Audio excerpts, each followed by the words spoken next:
Plan ছিল যখন finishing line cross করব দেশকে রিপ্রেজেন্ট করব।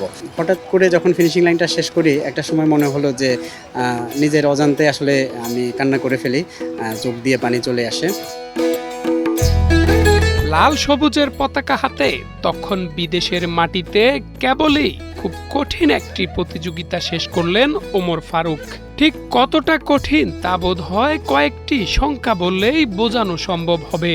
এই প্রতিযোগিতা সফলভাবে শেষ করতে তাকে সাইকেলিং করতে হয়েছে 180 কিলোমিটার, সাঁতার কাটতে হয়েছে 4 কিলোমিটার, শেষে 42.2 কিলোমিটার দৌড়াতেও হয়েছে।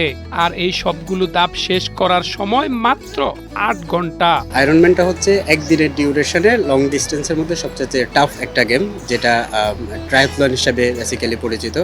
আপনার একটা নির্দিষ্ট সময়ের মধ্যে আপনার হচ্ছে যে সুইমিং, দেন হচ্ছে সাইকেলিং এবং রানিংটা কমপ্লিট করতে হয়।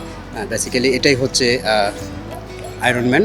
বাংলাদেশ থেকে সম্প্রতি আয়রনম্যান 17.3 প্রতিযোগিতায় অংশ নেন তিনি। সাধারণ অনেক মানুষ যেখানে একটু হেঁটেই হাঁপিয়ে উঠেন, সেখানে আয়রনম্যান প্রতিযোগিতায় অংশগ্রহণকারীদের সমস্ত সক্ষমতার সীমা অতিক্রম করতে হয়। এই সীমার সাথে চ্যালেঞ্জ করে সফল হয়েছে বাংলাদেশের ওমর ফারুক। সম্প্রতি মালয়েশিয়ার লঙ্কাওয়েতে হওয়া এই প্রতিযোগিতায় 66টি দেশের প্রায় 2000 প্রতিযোগীদের সাথে অংশগ্রহণ করে সফল হয়েছেন তিনি। কিন্তু এই যাত্রা মোটেও সহজ ছিল না, তার জন্য নিতে হয়েছে কঠিন প্রস্তুতি। আয়রনম্যানটা হচ্ছে ওয়ার্ল্ডের যে গেমগুলো আছে তার মধ্যে একদিনের ডিস্টেন্সে সবচাইতে টাফ একটা গেম। তো আয়রনম্যানের এই জার্নিটার সাথে আমরা খুব একটা বেশি ফ্যামিলিয়ার না। এটা হচ্ছে একটা নির্দিষ্ট কাট অফ টাইমের মধ্যে আপনাকে সুইমিং, সাইকেলিং এবং রানিং কমপ্লিট করতে হবে, যেটা উইদিন টাইম ফ্রেমের মধ্যে যে কমপ্লিট করতে পারবে তাকেই বেসিক্যালি ওই যে আয়রনম্যান ওই টাইটেলটা বেসিক্যালি দেওয়া হয়। আয়রনম্যান হওয়ার জন্য প্রয়োজন অনেক পরিশ্রম ও ত্যাগের। সাধারণ মানুষের সক্ষমতা যেখানে শেষ, সেখান থেকে শুরু করতে হয় আয়রনম্যানদের।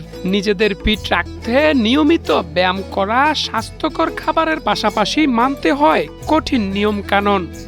যেখানে গিয়ে মানুষ চিন্তা করে যে আমার এখানেই শেষ, আমি আর পারবো না, আমি এখানেই থেমে গেলাম। তো আমরা আয়রনম্যানরা চিন্তা করি যে আমার জার্নি এখান থেকেই শুরু। তো এই জন্য আমরা সবসময় বলি এটা একটা লিমিটলেস জার্নি। তো আপনাকে এই জার্নির মধ্যে থাকতে হলে তো তখন থেকে প্ল্যান করি যে দেখা যায় let's do something different. So তখন থেকে আমার এই যে আয়রনম্যানের জার্নিটা শুরু। ফ্রান্সে অনুষ্ঠিত হবে বিশ্ব আয়রনম্যান চ্যাম্পিয়নশিপ। এজন্য প্রয়োজনীয় প্রশিক্ষণ, যন্ত্রপাতি ও অন্যান্য প্রস্তুতি নেওয়া খুবই ব্যয়বহুল। সেখানে অংশগ্রহণ করে দেশের ভাবমূর্তি উজ্জ্বল করতে চান ওমর ফারুক। ইউরোপিয়ান চ্যাম্পিয়নশিপে যেতে চাই, সেটা হয়তো বা ফ্রান্সে আছে।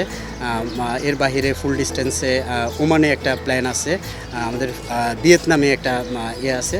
তো যে কোনো জায়গাটাতে আমি যেতে চাই, সেক্ষেত্রে আমি হয়তো বা ইউরোপে একটু খেলার প্ল্যান আছে। একটু কোঅপারেশনের জায়গাটা যদি এগিয়ে আসে, ডেফিনেটলি আমাদের জন্য জার্নিটা অনেকটুকু ইজি হয়ে যায়। সরকারি ও বেসরকারি সহায়তায় একমাত্র সম্ভব আন্তর্জাতিক এই মর্যাদাপূর্ণ আসরে ফারুকের দেশের পতাকা তুলে ধরার। এই ধরনের গেমগুলোতে আমরা গভর্নমেন্ট থেকে কোনো পৃষ্ঠপোষকতা বা যে ধরনের হেল্প আসলে আমরা পাইনি। স্পন্সারের যে ব্যাপারটা, যে কেউ আমাকে যদি একটু ফিনান্সিয়ালি ওই সাপোর্টটুকু দেয়, তাহলে কি আমার জন্য এই জার্নিটা অনেকটুকুই স্মুথ হয়ে যায়।